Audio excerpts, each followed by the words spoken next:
thank the members of PAC for this timely report, and I note the difficulties you've had, and I note that this was a bonkers project from day one.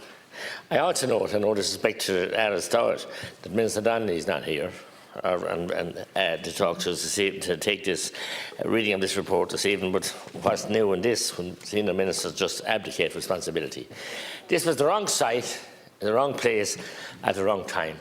Everybody knew that, except a few people within the cabinet at the time, that for different reasons, that they wanted to put it out there. It's inaccessible at the best of time. I don't know how you travelled out on your visits, deputies, but it's inaccessible. And if anybody listened, and I was convened 2 different assemblies in the AV room back in 14 and 15, and I want to salute Jonathan Irwin and Jack and Jill, Ashley Magnificent, Finn Brannock, and indeed others. Ordinary people who had no interest whatsoever, vested interest, other than to care for the sickest babies in this country and beyond. That's all their interest was, and to ensure that there was an accessible, state-of-the-art hospital built to look after those very feeble little human beings. And that's how they wanted. And their testimonies were there for you to see, Minister Rabbit, and they cared to see at the time, from ambulance drivers, from nurses, from parents, and from anybody they wanted to see. That ambulances stuck in traffic, and the nurses screaming how long more, and the drivers couldn't move. And then we had built a project with no proper helipad. Imagine this day and age. A helipad that will take a light aircraft on a 3rd-storey building. Imagine when you're supposed to have a nice ambience for a sick child to recover and little noise, and a helicopter landing inside your building. Just think about it. But the greed and the egos and everything else got in the way. And then a 2-tier contract. And I salute Deputy Wallace, former Deputy Wallace, for being at those meetings that I had, and he understood a bit about construction contracts and the 2-tier, the dual mandate, I suppose, contract that was given out to BAM. I remember at the time BAM International expressed a concern about the cheap price, the low price that BAM Ireland had quoted for the hospital. And that's a matter of public record. But here we go. We are where we are. What went from 200 million to 400 million, 600 million, 1.7 million. And I predict, as Jimmy Sheehan, who built the Galway Clinic, built the Mayo Clinic, built the Beacon Clinic, when he was asked that day to meeting, we had a site out in Clondalkin, we had a site, a 70-acre site with a fine big lake in the middle of it, and he was asked how much would you build it for and how long would it take? But he said if I had the planning and a sealed off site, I'd build it for 1 billion, maybe 1.1 billion, and I'd build it in 13 months. But no. That's all. He wasn't wanted. He wasn't wanted to hear that, and he had experience of building. So now we're talking about equipment and fit out and costing 300 million. It'll cost 3 times that much because it's totally out of date. And remember, the equipment will be out of date as well, because much of this equipment is bought and is in storage. And this is the problem here. But the fobbing off and the cover-up and the deceit is just disgusting.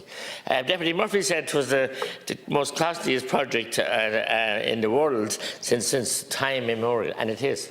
We saw where I was in China, somewhere built one in a couple of weeks to do a hospital to deal with COVID. This is shocking. But has we learned anything? No. This project is still, I'm glad to hear it is out of the ground and it's substantially complete in the building. I'm glad. And I can't believe what I heard from Deputy Stanley, and it was in the report, I haven't read the report in detail, that Minister Ryan is in government and we were talking about green issues here and greening and all the retrofitting since the last 10 years. And we haven't a solar panel on that vast roof up in the building, and we're pillaring and threatening people. Anybody with a local authority house now that gives it up or that it falls into disrepair, the first thing we do is block the chimney.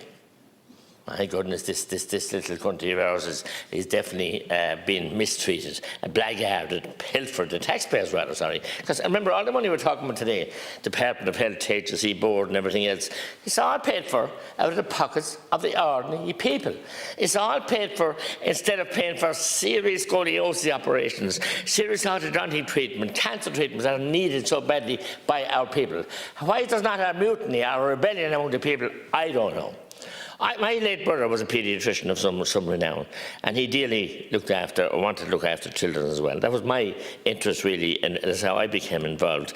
But to think that they were shown the way, a better way, but no, you knew it all. Between the government and their advisors, knew it all, knew everything about it. And Minister Burton is not blaming this either, because the site was happy at the time in her constituency. It's the wrong place. It'll never be the right place. And you can't make a silk purse out of a sow's ear. Never, ever, ever, ever. And you won't make this a silk purse. And I don't know the effects, because I mean, I have huge worries about the completion of this job. Still, I have huge worries. I predicted this many times that it will cost $3 billion. If we have the answers, and I think that you've written now for a report, and a report is available, you can't get your hands on it. Public Accounts Committee in Ireland can't get their hands on the information that they want off of the board. And the contract, 7% inflation at the time, construction inflation, and you do a contract for 4%. If that wasn't snouts in the truck, I never saw snouts in the truck. There were a lot of snouts in this truck, and they're still in it, and the corruption and the stench of it is disgusting. Disgusting. Palpably disgusting, when we should look after our children and looking after our children and looking after sick people, not going on with a project like this, a vanity project for some people. You quoted the words, Deputy Murphy, the statements by former Taoiseach, now Taoiseach, to be Taoiseach again. What do you say? I don't know what word to use. Meteorite, something hit it to be built.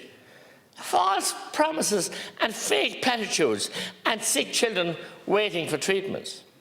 Waiting for treatment. Surely to God, that must be the most important issue to every member of this House, or it should be. And think that we can let this racket go on out here, this black hole for so many years, and when they had to nearly evacuate the houses around the back of it. But I saw it with my own two eyes, falling into the building, because we're gone so deep down pile driving beside them. And there was mention of the 1,038 claims. I wonder, do they include the claims of all those houses that were interrupted, back gardens falling into the hole, or do they not? Or where will this stop? Will it ever stop? Where will it stop? Because those people's homes should have been protected, and must be protected. And it's like we're going ahead today with a fake mica bill, fake defective block bill, a fake, that's what I call it.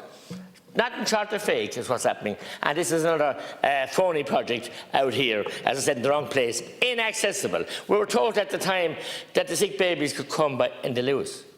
Did any of us here who have a baby or grandchild or grandchildren or children ever imagine bringing a sick baby on your arms in the Lewis? I mean, you get into the car, if you can't get an ambulance, and we can't get them either, and you rush, and you might maybe get a guard escort or whatever you can, but you won't be sitting to get on the Lewis and getting off the Lewis. And we were told at the time that the sick children could come by the Lewis. Not to mention the emergencies.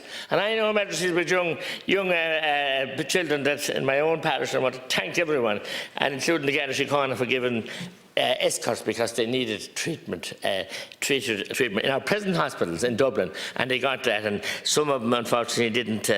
I'm not witness today, and I were SJ go, but we have those situations. And to go ahead with this project is nothing short of sinful. Sinful.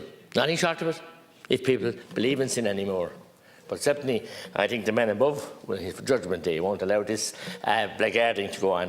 It wouldn't happen in some of the places we call juntas and cabals of governments. It wouldn't happen in those places. It wouldn't happen, because it wouldn't be allowed to happen. And it can happen here with no accountability from the minister. The HSE is there as a big shield, and then the boards of the hospital and different places. I don't even know who's on the board now, but I know there was problems and resignations and everything else. And we had Fred Barry, I think we had for an NRA for a while on there. One thing, we built good roads in this country, and we built them on time and value for money. Why we can't replicate it with anything to do with the HSE? But anything to do with the HSE at the Department of Health now is seen as a gravy train, or a cash cow, to be milked and milked and milked and milked and milked. And it's more untrue a shin. It's an awful injustice and disgraceful thing to put a noose to put around the sick children of this country and future generations, and it's shocking in the extreme. Do we have nothing with broadband? We have so many other issues out there that have trebled and quadrupled. Not at all. Don't worry, the state will pay.